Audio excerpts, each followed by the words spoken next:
Is the Marauder Chieftain paralyzed by indecision in Ties of Torment? Yes, choices. The Chieftain has to choose between the totem animals representing the Chaos Gods at the top end to become kind of special at some point. But put bluntly, while 7.0 brought a lot of changes, unless you actually bought the sale DLC, outside your legendary lord, it's Chieftains or bust. So let's see what we can do with a Chieftain, because busting is no fun, unless you're a poxburster.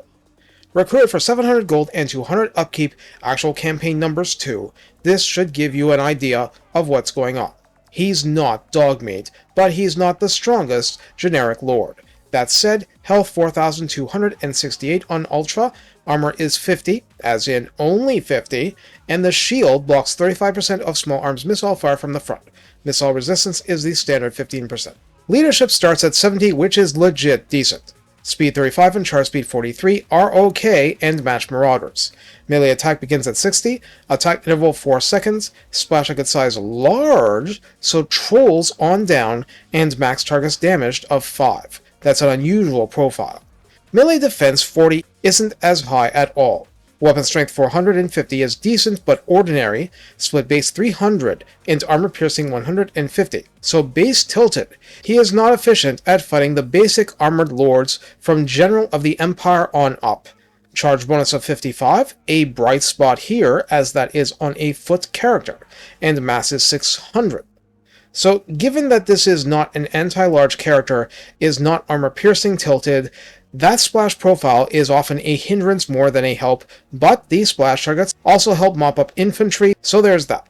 The Lord is fully compliant with the rage mechanic, taking 100 seconds in melee to build up to leadership plus 8, melee attack plus 5, and physical resistance plus 10%.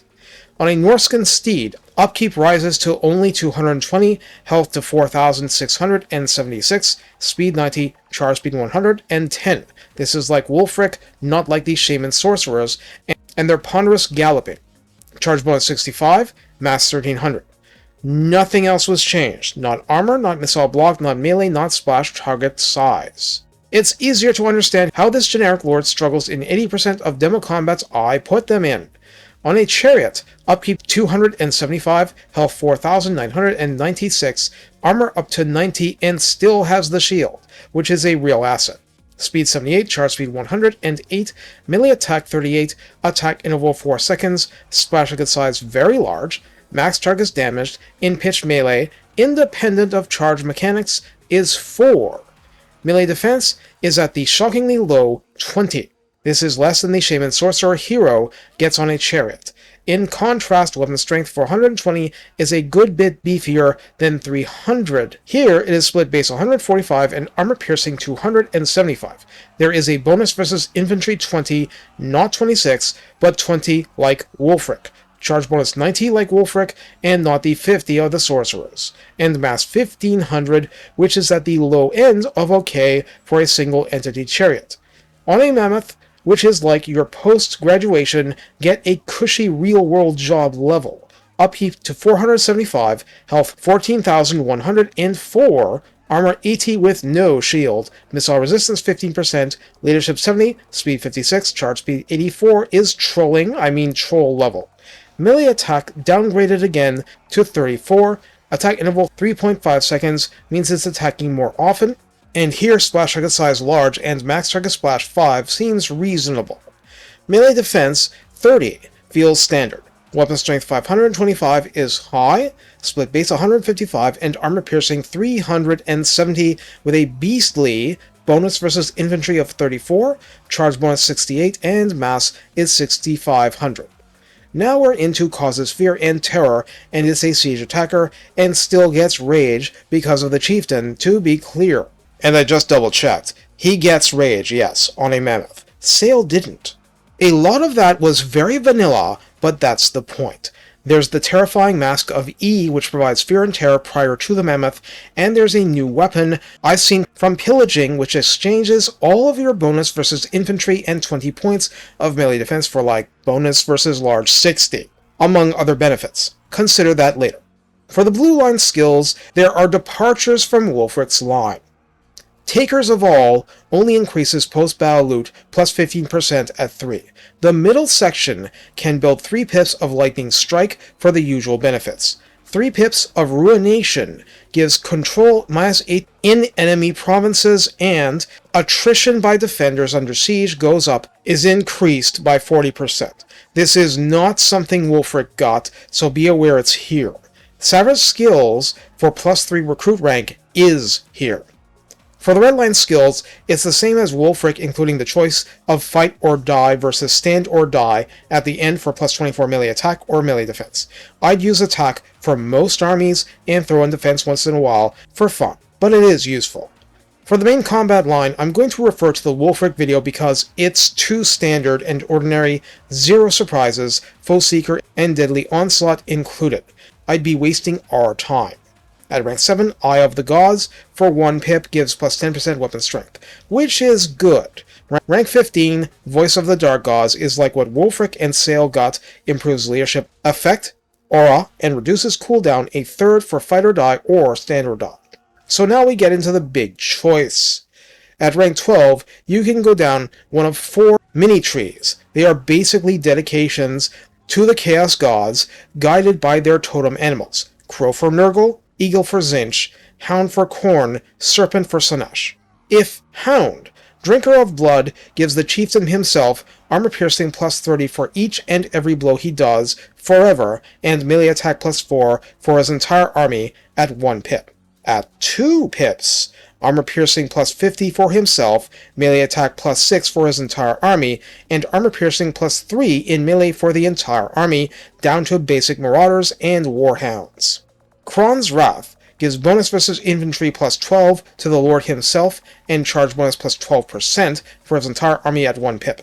At 2 pips, that's bonus versus infantry plus 20 for himself, and charge bonus plus 18% for the army. Fury of the Hound gives a mini Taurox mechanic, plus 15% movement range refunded after winning a battle, and replaces, for the Lord, Rage for Berserk, building up to plus 13 melee attack and plus 20% physical resistance, and periodically inflicts Rampage when in melee. This was only 1 pip. If Crow, Noxious Vessel at 1 pip gives hit points plus 7% for himself, missile resistance plus 8% for the entire army. At 2 pips, hit points plus 15% and missile resistance plus 15%, I want to combine this with a Fimir Noble. Putrefying Ooze. Armor plus 8 for Lord's Army, physical resistance plus 5% for Lord's Army. At 2 pips, armor plus 15 and physical resistance plus 10% for Own Army. I want to combine this with a Cursed Eden Rune Collar. Plague of the Crow grants the Chieftain poison if he did not have it, and regeneration, which he definitely didn't have. Okay, that's plus 20% fire weakness, but on a Mammoth, that's stupid powerful anyways. If Serpent, 1 pip of Indulger in the Exotic gives fatigue buildup minus 10%, speed plus 7% for Lord's Army. 2 pips, Vigor loss reduction 20%, and speed plus 15%. That's going to make horsemen and hounds cracked. Intoxicating Visions provides casualty replenishment plus 4% and leadership plus 4 for Lord's Army. Yes, the blue line gives some healing too, but since your replenishment hero is a tier 4 building recruited hero, you have to get what replenishment you can get. At 2 pips, replenishment plus 8%, leadership plus 8 for the whole army. Seduction of the Serpent gives upkeep minus 15% for the entire army, because apparently the benefits package makes people take reduced salary up front, and the namesake ability, which gives 17 seconds of leadership plus 16, and melee defense plus 24 to the Lord himself only, plus the discouraged contact effect for minus 16 leadership to the enemy. This is not fear or terror, and cannot be blocked by immunity to psychology, and by all means, it will snowball with doom and darkness from lore of death, etc. If Eagle, Spirit Wanderer, uplifts Winds Reserve plus 7 and gives winds per turn plus 3, your Shaman Sorcerers will thank you. They'll thank you more at 2 pips for plus 15 reserves and plus 6 per turn. Maybe they'll sacrifice goats. Dark Deceiver grants barrier hit points 250 for the entire army and spell resistance plus 10% for the entire army. 2 pips jacks this up to 500 barrier hit points and spell resistance plus 20%. That's impressive, really impressive. I mean, you have to fight in the tech tree to get 500 barrier hit points for things like Mourn Ghouls in the Vampire Counts roster. Sorcery of the Eagle increases spell intensity plus 10% for all spellcasters, which he's not. Enables magical attacks for him, personally, and enables one use of Tzeentch's Firestorm as a Bound Vortex spell. We'll take it and be happy for it. So how do we use the Marauder Chieftain? I think we've established that he's pretty underwhelming on foot and on horse, but on chariot he's okay at doing chariot things, and at doing anti-foot character things. And on a Mammoth, he fights like a Mammoth, with rage attached, and that's okay. There's nothing wrong or gimped about that. Keeping in mind, there's a lot of traits in the game, and they got a massive workover, and items have been strengthened. And Norsca has special pillaging magic drops that can cough up some really rare things, like that thing with the bonus versus large 60 that I mentioned earlier. So what's our bottom line? It takes the special lines to make this Lord special. But even in his lowest form, on foot, he has a high charge bonus, and the only good way to use him is to micro him to exploit that, or create appropriate bogging down infantry blobs for destruction using magic, missiles, or whatever. Otherwise, he's a speed bump. He gets decently armored later, but it's still ordinary levels. And, well, you just have to take the fact he has a normal yellow combat line and can get charge bonus plus 30, a lot of shoring up of melee defense, which he badly needs, and so on, and he's decent. Very decent. And our bottom line is truly that, on a chariot he's okay, on a Mammoth he's a menace, because the armor piercing makes him so, giving you something to compensate all that risk for. Now, in addition to that, those special lines in campaign are very good in my estimation. There is not a single loser in the bunch. They are extremely badly needed to maximize your use of your armies with generic lords, because frankly your legendary lords can't be everywhere. And absent the DLC Great Shaman Sorcerers, they're your only option. Until you max out altars and stuff, you'll see a lot of chieftains, and you need them to fight hard for you. So, pick your poison. Pick your totem animal. Have at it. It may not be complicated, but you are getting something for your trouble, and a non-rampaging Mammoth mount is really worth it. And if you went Hound and go Berserk, it'll hit so hard even Celestial Dragon Guard will call in sick rather than work that day.